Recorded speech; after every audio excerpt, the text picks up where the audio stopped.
ওজন মাপলেন আর চমকে গেলেন? মাত্র দুদিনের পুজো আর ওজন বেড়ে গেল 2 কিলো। কিন্তু উৎসবে তো খেতেই হবে, তাই না? মিষ্টি, তেলে ভাজা সব কিছু সামনে, আর মন বারবার বলছে আর একটু খাই। তাহলে কিভাবে আনন্দ করবেন আর ওজনও রাখবেন নিয়ন্ত্রণে? চিন্তা নেই, আজ আমি আপনাদের বলবো এমন কিছু সহজ পদ্ধতি যেগুলি আপনি মেনে চললে উৎসবের মজাও নেবেন আর ওজনও থাকবে ঠিকঠাক। তাহলে শুরু করা যাক। প্রথম টিপটি হচ্ছে, ছোট্ট প্লেটে খাবার নিন। উৎসবে বড় প্লেট নিয়ে খেতে বসলে অজান্তেই অনেক বেশি খেয়ে ফেলেন। তাই ছোট্ট প্লেটে খান, এতে আপনার মস্তিষ্ক মনে করবে আপনি অনেক খাচ্ছেন। এটা খুব সহজ কিন্তু কার্যকর পদ্ধতি, যেটা আপনাকে অতিরিক্ত ক্যালোরি ইনটেক থেকে বাঁচাবে। এরপর 2 নম্বর টিপটি হচ্ছে, কম তেলে রান্না করা খাবার বেছে নিন। পুজোর সময় আমরা অনেক তেলে ভাজা খাবার খাই, যা সহজেই ওজন বাড়িয়ে দেয়। চেষ্টা করুন কম তেলে বা বেক করা খাবার খেতে।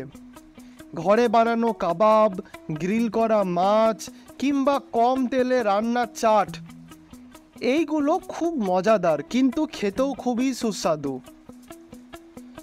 এরপর আমার 3 নম্বর টিপটি হচ্ছে, মিষ্টি খেতে হলে আপনারা পরিমাণ মতো খান। দেখুন, পুজোতে মিষ্টি খেতেই হবে, কিন্তু বড় বড় টুকরো না খেয়ে ছোট্ট ছোট্ট টুকরো খান। আর চাইলে আপনারা চিনির পরিবর্তে গুড় কিংবা মধু কিংবা অন্য যেসব স্বাস্থ্যকর বিকল্প রয়েছে সেই সব দিয়ে বানানো মিষ্টিগুলি খেতে পারেন। এতে স্বাস্থ্যের কোনো ক্ষতি হবে না।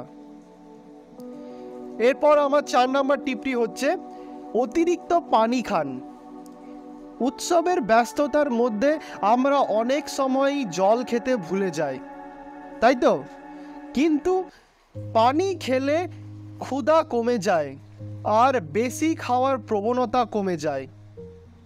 এছাড়াও পানি শরীর থেকে টক্সিনগুলিকে বের করে দেয়, যা আপনাদের ফিট থাকতে সাহায্য করবে। এরপর আমার 5 নম্বর টিপটি হচ্ছে, উৎসবের মাঝে একটু হাঁটুন। খাওয়া দাওয়া মাঝে বা পরে একটু হাঁটা অভ্যাস করলে খুব ভালো হয়। এতে হজম ভালো হয় আর ক্যালোরিও পুড়ে। রাতে বা সকালে সামান্য 20 মিনিটের হাঁটা চলা আপনার মেটাবলিজমকে আরও বাড়িয়ে দেবে।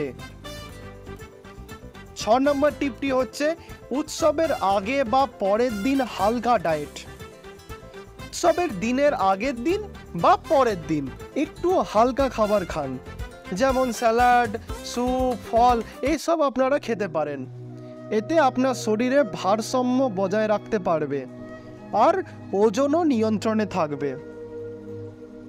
উৎসবের আনন্দ, খাবারের মজা সব কিছুই হবে, কিন্তু একটু সচেতন হলেই আপনি ওজন বৃদ্ধির চিন্তা থেকে মুক্তি পাবেন।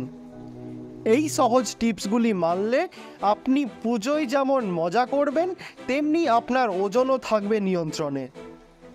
এই ভিডিওটি কেমন লাগলো? আপনার পুজোর ওজন নিয়ন্ত্রণের জন্য আপনি কোন টিপটি ব্যবহার করবেন? আরও এরকম ভিডিও পেতে সাবস্ক্রাইব করুন আমার চ্যানেলে, আর লাইক ও শেয়ার করতে একদম ভুলবেন না। ধন্যবাদ।